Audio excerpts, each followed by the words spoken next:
Saudara, kasus keracunan MBG terus menimpa sekolah di berbagai wilayah. Sementara langkah BGN yang menutup operasional dapur SPPG bermasalah dinilai bukan solusi jangka panjang.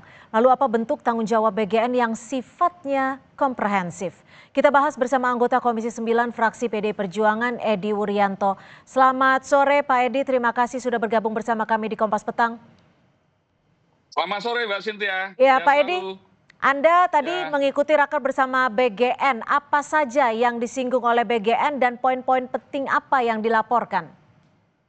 baru saja kami selesai, bahkan ini sudah masuk kesimpulan. Intinya pertama, Komisi 9 tetap mendukung penuh program MBG ini karena kami menyadari bahwa ini program champion Presiden yang memang tujuannya untuk mengatasi malnutrisi, sehingga dukungan penuh dan evaluasi terus kami lakukan. Lalu Ibu Ketua DPR RI meminta kita untuk mengevaluasi secara menyeluruh, maka hari ini kami rapat seharian dalam konteks ini. Yang kedua, memang peraturan Presiden itu sebagai masalah utama karena 82 juta penerima manfaat itu kan melibatkan banyak kementerian dan pemerintah daerah ya.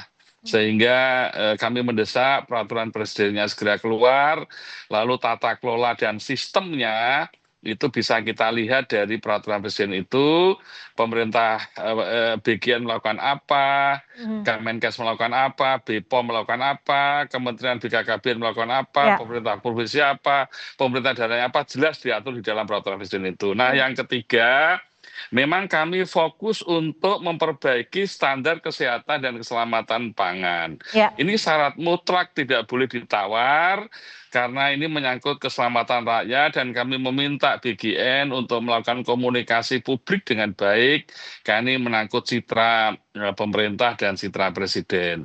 Nah, standar kesehatan dan keselamatan itu kami fokus pada SLHS Ya, yang harus dipenuhi, ya. lalu sertifikat penjamah makanan HACCP, Oke, lalu juga CPPOB, ya. ini semuanya harus dilakukan dengan baik. Oke, Pak Edi, kalau SLHS tentu sangat penting, tapi di sisi lain yang Anda juga singgung soal Perpres ini, sebenarnya seberapa besar dampaknya ketika Perpres Presiden ini nantinya akan dikeluarkan? Perpres ini akan mengatur hubungan antara BGN dan kementerian lembaga lain yang terkait ya. Jadi saat ini pemerintah daerah mengalami kebingungan, saya melakukan apa untuk mendukung BGN ini. Lalu juga pemerintah daerah ketika ingin menggerakkan dinas kesehatan misalnya untuk masuk ke dapur mendampingi para yayasan yang sedang mempersiapkan dapur ini, saya harus melakukan apa. Lalu politik anggaran yang harus kami lakukan apa kalau tidak punya payung hukum. Jadi semuanya ini saling menunggu sehingga yang terjadi seolah-olah SPPG itu menjadi kewenangan BGN sendiri.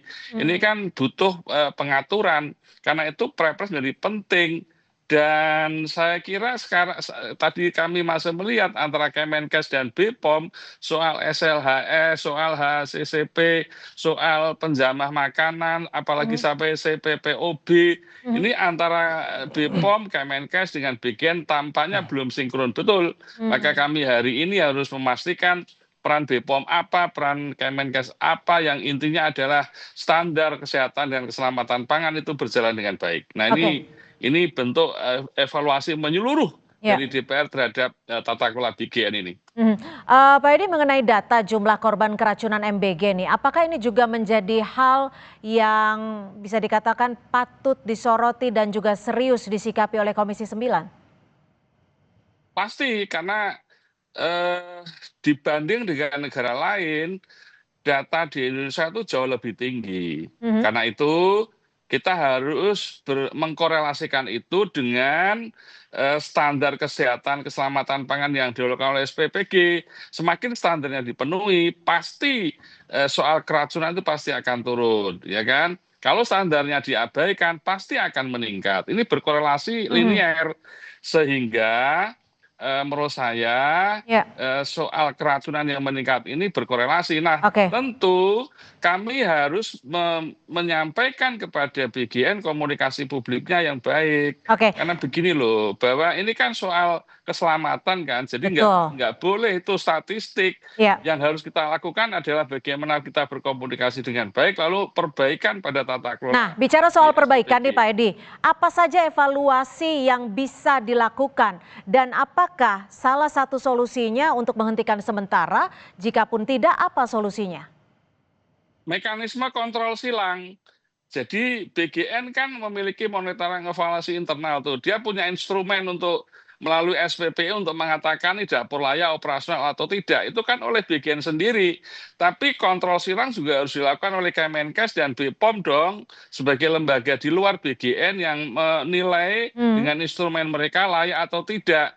Maka hari ini kami sepakat penjaminan mutu internal oleh BGN dilakukan, kontrol silangnya mekanisme penjaminan eksternal melalui Kemenkes, Dinas Kesehatan Kabupaten, dan BPOM. Oke, berarti Ini selama yang ini kemudian kontrol kita silang itu sinkronkan. tidak ada ya, Pak Edi ya? Masih lemah Masih lemah. sekali. Baik. Dan itu terbukti di lapangannya kan, yang kemudian banyak soal makanan tidak baik, tidak layak, Mhm. sampai terjadi keracunan. Baik, terima kasih Pak Edi Wuryanto, Komisi Oke, 9 dari fraksi PDI Perjuangan sudah berbagi perspektif di Kompas Petang. Selamat sore Pak Edi. selamat sore.